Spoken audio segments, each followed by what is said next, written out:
Hi hello all welcome to our channel நாவின் ருசி. இன்றைக்கி நம்ம பார்க்க போகிற ரெசிபி சாக்லேட் கேக். வாங்க எப்படி பண்ணுறதுன்னு பார்க்கலாம். தேவையான பொருட்கள் நான் வந்து 2 பேக்கெட் பர்பான் பிஸ்கட் எடுத்திருக்கேன். இது வந்து 120 கிராம்ஸ். இது ரெண்டுமே வந்து டோட்டல் 240 கிராம்ஸ் எடுத்திருக்கேன்.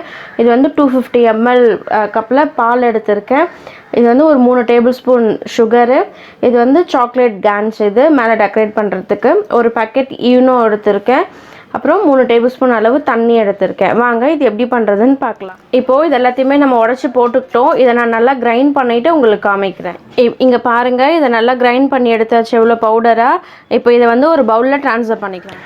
இப்போது இதை நம்ம பவுலில் ட்ரான்ஸ்ஃபர் பண்ணிட்டோம். இப்போ எடுத்திருக்க பாலில் வந்து கொஞ்சம் பாலை விட்டு ஃபஸ்ட்டு நல்லா மிக்ஸ் பண்ணிப்போம், கட்டி இல்லாமல். நல்லா இது மாதிரி நல்லா கலந்துக்கோங்க. கொஞ்சம் கொஞ்சமாக பால் விட்டு கலந்துக்கோங்க, ஒரு தரியாக விட்டுடாதீங்க. இப்போ நம்ம இன்னும் கொஞ்சம் பால் சேர்த்துக்கலாம். விட்டு நல்லா மிக்ஸ் பண்ணுங்க. நிதானமாக மிக்ஸ் பண்ணுங்கள். கட்டியெல்லாம் இருக்கவே கூடாது இதில். அதுக்கேற்ற மாதிரி மிக்ஸ் பண்ணிக்கோங்க. இதை நான் ஃபுல்லாக மிக்ஸ் பண்ணிவிட்டு உங்களுக்கு காமிக்கிறேன். இங்கே பாருங்கள், இதை நான் நல்லா கலந்துட்டேன். இப்போ எப்படி இருக்குது பாருங்கள், நல்லா திக்காக இருக்குது. இது எவ்வளோ திக்காக வருது பாருங்கள். அதனால் நான் வந்து இன்னும் கொஞ்சம் பால் சேர்த்துக்கிறேன். கொஞ்சம் கொஞ்சமாக சேர்த்துக்கோங்க. ரொம்ப சேர்த்துட்டிங்கன்னா ஒரு மாதிரி லிக்விடாக ஆகிடும். அது மாதிரி இருக்கக்கூடாது. நல்லா செமி லிக்விட் கன்சிஸ்டன்சியில் இருக்கணும், திக்காக இருக்கணும். அது மாதிரி விட்டு கலந்துக்கோங்க பாலை. இப்போது இந்த டைமில் வந்து நம்ம எடுத்து வச்சுருக்க ஈனோவை சேர்த்துக்கலாம். ஆக்சுவலாக வந்து 250 கிராம்ஸ்க்கு இது மாதிரி 5 கிராம்ஸ் ஈனோ சேஷை ஒன்று சேர்த்தா போதும். நீங்கள் எவ்வளோ சேர்த்துக்கிறீங்களோ அதுக்கேற்ற மாதிரி கால்குலேட் பண்ணி போட்டுக்கோங்க. போட்டு ஒரே டைரெக்ஷன்லேயே நல்லா கலந்து விட்டுருங்க. ஒரே டைரெக்ஷன்லேயே கலக்குங்க. நல்லா பீட் பண்ணுங்கள். இப்போ நான் ஈனோ சேர்த்தும் நல்லா கலந்துட்டேன். நல்லா இருக்குது கன்சிஸ்டன்சி, நல்லா திக் பேட்டராக இருக்குது.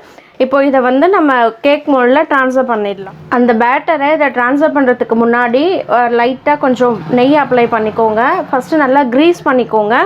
க்ரீஸ் பண்ணிவிட்டு இது மேலே பட்டர் ஷீட் போட்டு அதுக்கப்புறம் அந்த பேட்டரை வந்து இதில் ட்ரான்ஸ்ஃபர் பண்ணுங்கள். நல்லா எல்லா இடத்துலையும் படுற மாதிரி க்ரீஸ் பண்ணிக்கோங்க.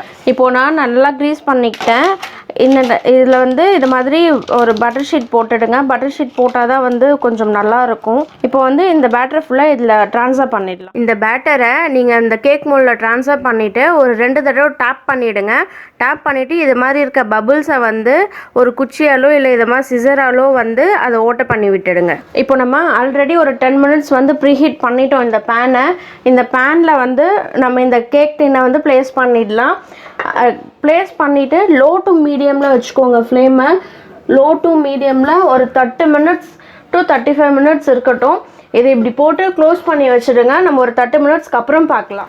இப்போ நம்ம வந்து சுகர் சிரப் ப்ரிப்பேர் பண்ணிக்க போகிறோம். அதுக்கு வந்து இந்த 3 டேபிள் ஸ்பூன் சர்க்கரை, அது கூடவே வந்து ஒரு 3 டேபிள் ஸ்பூன் தண்ணி எடுத்துருக்கோம் இல்லையா, அதையும் சேர்த்து, இதுக்கு பாகுதிட்டெல்லாம் கிடையாது, சர்க்கரை கரையிற வரலையும் நம்ம இதை கலரி விட போகிறோம். அவ்வளோதான். இது கரைஞ்சதுக்கப்புறம் நம்ம பார்க்கலாம். இப்போது இது சர்க்கரை நல்லா கரைஞ்சி கொதிக்க ஆரம்பிச்சிருச்சு. ஒரு 2 மினிட்ஸ் கொதிக்கட்டும், ரொம்பலாம் வேண்டாம். 2 மினிட்ஸ்க்கு அப்புறம் இதை நம்ம ஃப்ளேம் ஆஃப் பண்ணிடலாம்.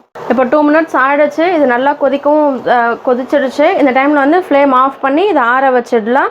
அது கேக் ரெடி ஆகட்டும். அதுக்கப்புறம் நம்ம பார்க்கலாம். இப்போ இது கரெக்டாக 30 மினிட்ஸ் ஆகிடுச்சு. இப்போ இதை எடுத்து பார்க்கலாம். பாருங்கள், சூப்பராக வந்துடுச்சு. இந்த மாதிரி ஒரு டூத்பிக் எடுத்து இதுக்குள்ளே டிப் பண்ணி பாருங்கள். டிப் பண்ணி பார்க்கும்போது இந்த டூத்பிக் வந்து க்ளீனாக இருந்துச்சுன்னா இது வந்து ஃபுல்லாக பேக் ஆகிடுச்சுன்னு அர்த்தம். இப்போ இதை நம்ம எடுத்து ஆற வச்சிடலாம். இப்போ இந்த கேக் ஃபுல்லாக ஆறிடுச்சு. பாருங்கள், நம்ம தொட்டு பார்க்கும்போதே தெரியும் எவ்வளோ சாஃப்டாக இருக்குது அப்படின்ட்டு.